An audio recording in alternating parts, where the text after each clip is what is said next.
እሺ በስመ አብ ወወልድ ወመንፈስ ቅዱስ አሐዱ አምላክ አሜን። ኢትዮጵያ የሚል ስያሜ ከየት መጣ? ኢትዮጵያ የሚል ስያሜ ከየት መጣ? በጎግል ገብተህ ጎግል ማለት የጋቨርንመንት ማለት ነው። ጎግል ማለት ጎግል ማፕ በካርታ የተሰነደ አማራ የሚል ቋንቋ አማርኛ መቼ ተስፋፋ? መቼ ነበረ? እንኳን ቀይ ባህር ቆርቶ አስመራ በልቶ ጠጥቶ አሰብ ነበሩ ከኛ ጋር በደርግ ጊዜ። ቅድሚያ ደርግ ግን አልነበሩ።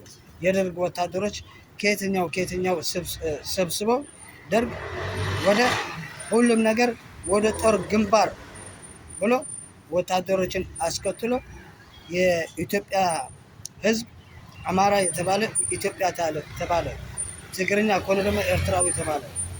እንደዚህ በሁለት ተከፈሉ ማለት ነው። በየራሳቸው የአማራ ክልል አሉት። ክልል ማለት በዲሞክራሲ የተከለለ ዲሞክራሲ የላቸውም፣ አፈሳ ነው።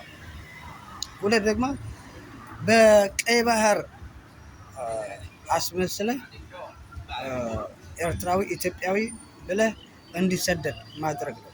አሁን ፍልስጤም ናቸው። ፍልስጤም እነዚህ ኤርትራ የሚሉ ትግርኛ ተናጋሪዎች ግብጽ ናቸው። እነዚህ ኢትዮጵያ የሚባሉ አማራ ደግሞ ፍልስጤማውያን ናቸው።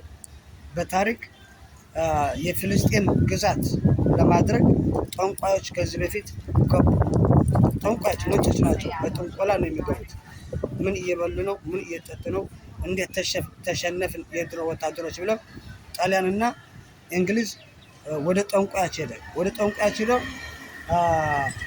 እነዛ የውጊያ የመራን ሰው መርተን ያስገበናቸው ጣሊያኖች ተጨፈጨፍን አሉ። ጣሊያኖች ተጨፈጨፉ። በመሀል ኢትዮጵያ ድንበርን በሶማሊያ በኩልና በጅቡቲ በመካከለኛ ምስራቅ እስራኤል ገብተው ጠቅላላ ጣሊያን ተቆጣጠሩ። እንግሊዝም ጠፍቷል። ከዛ በኋላ ኤርትራና ኢትዮጵያ በአንድነት ሆነው ጣሊያንን ተዋግተው አወጡ። ባንዳዎች የምንላቸው እኮ ጣሊያኖች ናቸው። ባንዳዎች የምንላቸው እንጂ ኤርትራና ኢትዮጵያ ባንዳዎች አይደሉም። ግን ራሳቸው ልጃቸው ከገደሉ በኋላ ባንዳዎች ሆኑ፣ ሌቦች ሆኑ፣ ውሸታሞች ሆኑ እንጂ በ1840ዎችም ጣሊያን ወረረ። እንግሊዝም ከሱ ጋር ነበረ ማለት ነው። የኢትዮጵያና የኤርትራ ካርታ የሚባል በጎግል ማፕ የድሮ የተሰነደ በቋንቋችን በቋንቋ አረብኛ አንድ፣ ሁለት ደግሞ በቋንቋ ዕብራይስጥ፣ በቋንቋ ትግርኛና አማርኛ፣ የስዋሂሊ ናይጄሪያ የሚባሉ ኬንያ የሚባሉ በቋንቋ ስዋሂሊ ሁሉ አንድ አገር እንደነበረና ቶሎ ወራሪዎች ሲመጡ በመርከብ በባህር ነው የገቡት። ብዙ ሺህ የሚሆኑ የሚጭኑ ወታደሮች በባህር ገብተው ውጊያ ከፈቱ። ወደ 6-7 ትላልቆች መርከቦች፣ አንድ መርከብ ወደ 10,000 ወታደሮች ተጭነው ወደ ኤርትራ ይገባሉ። በባህር በኤርትራ ገብተው ወደ አማራ፣ ወደ ሶማሊያ፣ ወደ ሱዳን፣ ወደ አረብ አገሮች ወረሩ ጣሊያን እና እንግሊዝ። ይሄ እኮ ነው የነበረው። ከዛ በኋላ ነው አሜሪካ የሚል መጣ እንጂ አሜሪካ የሚባል አልነበረም። ዩናይትድ ስቴትስ ኦፍ አሜሪካ የሚሉት ከኤርትራ፣ ከኢትዮጵያ፣ ከናይጄሪያ፣ ከጋና፣ ከኢጣሊያ፣ ከፈረንሳይ የተወጣጡ ነው። የዩናይትድ ስቴትስ ኦፍ አሜሪካ ያሉት ከሁሉ የተወጣጡ ነው እንጂ አሜሪካን የተባለው እንግሊዝኛ ሆነው ጥቁሮች ናቸው። እነሱ እናውቃለን የድሮ ታሪክ። አሁን የባህር በር ማግኘት ማለት ወደብ አሰብ እንጠቀማለን ይላል።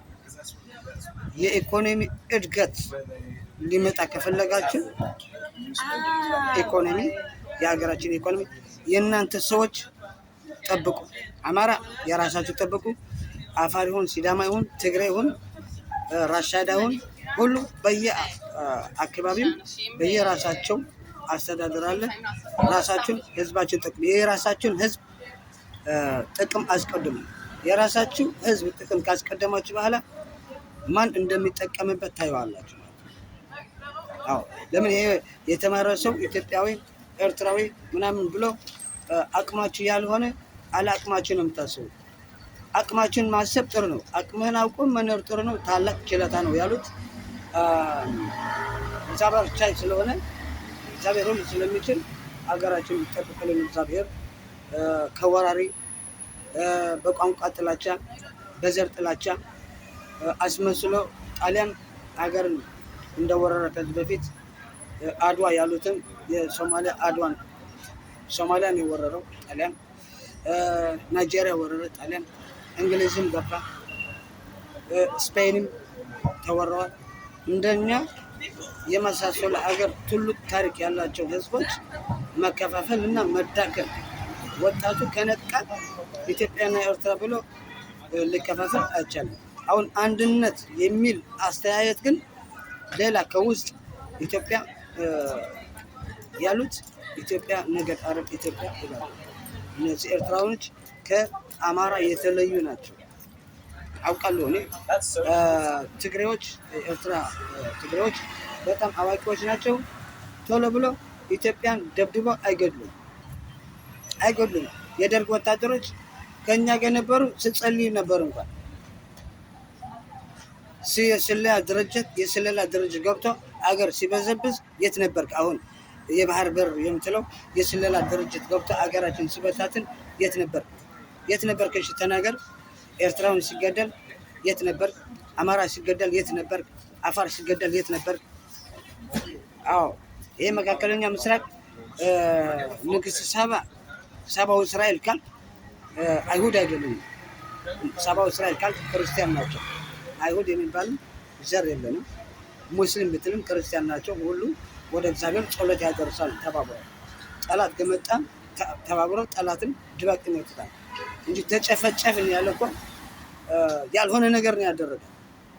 በፈረንጆች ተጠግተው ኤርትራን ለማወቅ ድሮም እንደዛ ነበር። አይቻልም እንደዛ። የአማራ ህዝብም ለኤርትራውያኖች አሳልፎ አይሰጥም። የኤርትራ ህዝብም ለአማራዎችም ለአፋር ለሱዳን ህዝብ አሳልፈን ለሶማሊያ ህዝብ አሳልፈን አንሰጥም። አዎ ይሄ ነው የባህር ድንበር የሚባል የለም። ይሄን ማወቅ አስፈላጊ ነው። አዎ አዲስ ካርታ አድርጋችሁ ይሄ የነበረ የድሮ ታሪክ በስነ ጽሁፋችንና በካርታዎች የድሮ የጥንት ካርታዎች አለ ተደብቋል። እኔም አሳይቼዋለሁ አንድ ቀን በሀገራችን የተሰራ የመሬት ቅርጽና ከመሬት ውስጥ ያለ ማዕድኖች የሚሉ ትውልድ የሰው ያያሉ። የሰው ከተወለደ ይናድራሉ። ሰይጣኖች ናቸው። በሉ እግዚአብሔር ከሁላችን ጋር ይሁን። የተጣሉ እርቅ ዘመነ ሰላም፣ ዘመነ ማቴዎስ፣ ዘመነ ማርቆስ፣ ዘመነ ሉቃስ፣ ዘመነ ዮሐንስ ይባላል። ቅዱስ ዮሐንስ ቅዱሰይ ለዘላለም ንጉሠ ዮሐንስ ዘአቶ አብርህዋ ነባይቶ ማለት ነው። ባይቶ እስራኤል፣ ባይቶ ኢትዮጵያ፣ ባይቶ ኤርትራ በማህበረሰብ የጸደቀ የረቀቀ ከዚህ በፊትም ፈርዖንን ያልቀፈረው ጉድጓድ የለም። ፈርዖን ጠንቋይ ያላደረገው ነገር የለም። ፍርክስክስ ለማውጣት ብዙ እየተሞከረ ነው። እናንተ ደግሞ ጥበባውያን ሆኑ። ዝም ብላችሁ ሰዎችን አታጥፉ በዜናዎች ምናምን። ኤርትራ ነው ይሄ ኢትዮጵያ ነው ምናምን በምትኖርበት አገር ሰላም ይስጥልኝ። አዎ በሉ ቻው። ወንድማችሁ ኢሳያስ ነኝ። በደህና ሁኑ።